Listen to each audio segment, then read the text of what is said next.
বাঙালির oxygen food and talk, তাই বাংলার ঘরে ঘরে মুখরোচক। আজ সকালে পরিচালক সুমন দেখতে ওই নিয়ে কোনো কথা বলবো না। অন্য কোনো প্রশ্ন? আমার একটাই কথা, ওটা নিয়ে কোনো বক্তব্য নেই। সুমন আমার ছোট ভাই, কালকে একটা মেল পাঠিয়েছে, আমি ওর সঙ্গে প্রায় 1 ঘন্টা কথা বলেছি। আজকে এটা সোশ্যাল মিডিয়ায় লিখেছে, যিশুর পোস্ট থেকে যেটা যাওয়ার গেছে, মানে প্রোডাকশনের থেকে, আমিও এটা লিখে পাঠিয়েছি। আমার একটাই কথা, শুধু অনেকগুলো জিনিস আমি শুনছি বা দেখছি, সেটা হয়তো ও বলেনি, কারণ সুমন কিন্তু কখনোই সিনেমা চুরি, গল্প চুরি নিয়ে কথাই বলেনি। কিন্তু মানুষজন বলতে শুরু করে দিলেন যে আমরা গল্প চুরি করেছি। যদি গল্প চুরিই করে থাকি আমি, তাহলে আমি রিকোয়েস্ট করব সুমনকে, ওর যারা বিশ্বস্ত মানুষ তারা, কারণ আমি তো ওর গল্প নিয়ে কথা বলবো না, কারণ এটা আমার ইয়ের মধ্যে পড়ে না, মানে আমার ডেকোরামের মধ্যে পড়ে না। অভিনেতা হিসেবে ওর যদি মনে হয় ওর পুরো স্ক্রিপ্টটা ওর বিশ্বস্ত মানুষকে শোনার, আর অভিমান এখন পুরোটা খোলা, মানে এটা মানুষের সামনে এসে গেছে, তারা বিচার করুক যে গল্প বা চরিত্র কি আছে, মিল আছে না আছে। কিন্তু এইটার বাইরে আমি কিছু বলতে চাই না। তবে আমি এটা মনে করি যে এইভাবে চোর চোর বদনাম দেওয়া, এটা বোধহয় আমার 40 বছরের কেরিয়ারের সততাকে প্রশ্ন করা। যদি আমি কোনো অন্যায় করে থাকি, আমি বলতে পারি আমি অন্যায় করেছি, কিন্তু আমি জানি যে অভিনেতা হিসেবে আমার সঙ্গে এক একজন পরিচালক 30টা 40টা 20টা 15টা করে ছবি করেছেন, এটা হয় না। কালকে আমি ফোন করেছিলাম, যিশু জানেই অনেকটা, যে অভিমান ভাঙানোর জন্য।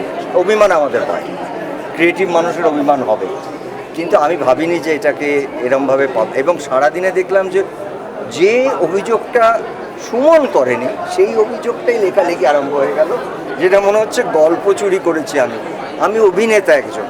আমি আমার জীবনে মিনিমাম 100টা পুলিশ অফিসারের চরিত্র করেছি, আমি ডাক্তারের চরিত্র করেছি, আমি ইঞ্জিনিয়ারের চরিত্র করেছি, আমি একজন ক্রিমিনালের চরিত্র করেছি, আমি একজন অভিনেতার চরিত্র করেছি, আমি একজন সিঙ্গারের চরিত্র। এটা তো অভিনেতাদের স্বাধীনতা, আমার এই স্বাধীনতাটাকে কেন কেড়ে নেওয়া হবে? আর গল্পটা যদি মেলে, তাহলে আমি এটাই বলবো যে সুমনের পারমিশন নিয়ে ওর যাদের বিশ্বাস হলো সেই গল্পটা, স্ক্রিপ্টটা পড়া হোক, যারা ও যাকে বিশ্বাস করে। এবং আমাদের অভিমান তো এখন সামনেই আছে, তখন বলা হোক, আচ্ছা একদম বিচার করা হোক। তারপরে তোমার যে হিরোর লুক বা জড়গ্রস্ত লুক, যে দুটো লুকের কথা বলছো, সেটা তো অন্য ছবিতেও আমরা দেখতে পেয়েছি।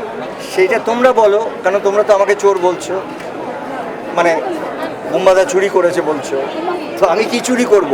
আমি একটা কথা বলছি, এটা অ্যাক্টরের আইপিআরের ওপরে কোনো রাইটস নেই। যদি কোনো লেখকের কোনো আইপিআর থাকে, যেরকম ফেলুদা, কাকাবাবু, সেটার একটা রাইটসের ব্যাপার থাকে। আমি অভিনেতা হিসেবে আমার কোনো রাইটস নেই। আমার একটা চরিত্র বাঁচার অধিকার আমার আছে, যে আমি কোন ছবিটা করব, এবং আমি সেটা পারিশ্রমিক নিয়ে করেছি। কারোর জন্য হয়তো 10 টাকা বেশি নেই, কারোর জন্য হয়তো 2 টাকা কম নেই, কিন্তু আমাকে এরা পারিশ্রমিক দিয়েছে, আর আমার চরিত্র বাঁচার অধিকার। আমার সুমনের এগেনস্টে কিচ্ছু নেই। আমি এখনও চাই, কালকে আমি যেভাবে বুঝিয়েছি যে এই ছবিটা আবার করা যায়, এটার সাথে এটার কোনো মিল নেই। কিন্তু ও যে কোনো পয়েন্ট বলে, তোমরা ক্ষত দেখেছো, তোমরা জাতিস্বর দেখেছো, নিরুদ্দেশ হয়ে যাওয়া দেখেছো একটা মানুষকে, আমি জানি না। কিন্তু আমার যেটা সুমনের প্রতি আমার রাগ নেই, মানে আমার কষ্ট নেই, আমি ওর অভিমান ভাঙানোর জন্য প্রস্তুত। কিন্তু আমি যেটা চাই যে বাকি অনেক মানুষরা চোর বলে দিয়েছে। আমার মনে হয় 40 বছর কাজ করার পর একটা অভিনেতা, আমাকে কোনো চুরি করে একটা চরিত্র করতে হবে, বোধহয় এটা আমি ডিজার্ভ করি না। কারণ অনেক নতুন প্রজন্মের মানুষরা আমার কাছে আসেন, তারা তাদের মনের কথা বলেন, তাদের গল্প শোনান।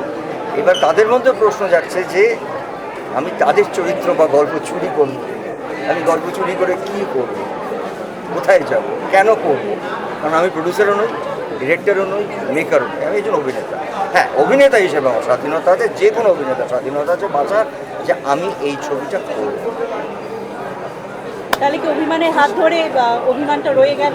আমার সুমনকে আমি ছোটোবেলার থেকে চিনি, অভিমান ভাঙানোর কালকে আমি প্রচুর চেষ্টা করেছি, এটা আমার রেকর্ডে আছে। আমি প্রায় 40 মিনিট ইভেন্টের মাঝখানে কথা বলেছি বেরিয়ে, এই ছবিটা তো করতে কোনো মিল নেই।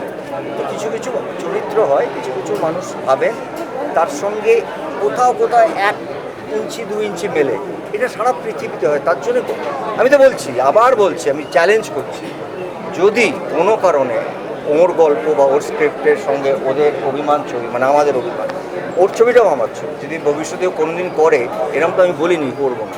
যদি গল্প মেলে, চরিত্রায়ন মেলে, গল্পই যদি আলাদা হয়, যেটা ও নিজেই লিখেছে, তাহলে তো চরিত্রায়ন আলাদা হবে। আর এটা তো সবাই এখন বেরিয়ে বলছে এটা বাবা ছেলের গল্প। দাদা বা সুমনদার এই পোস্টার পর তুমি কি যোগাযোগ করেছিলে বা ভুল ভাঙানোর চেষ্টা না, করেছিলে? পোস্টের পরে না, কালকে আমি একটা মেল পেয়েছিলাম, মেলের পরে আমি ওকে বলেছিলাম ওর টাইমটা তো আলাদা, তোর টাইম মতন ফোন করিস, ও আমায় ফোন করেছিল, তখন আমি এই কথাগুলো বলেছি।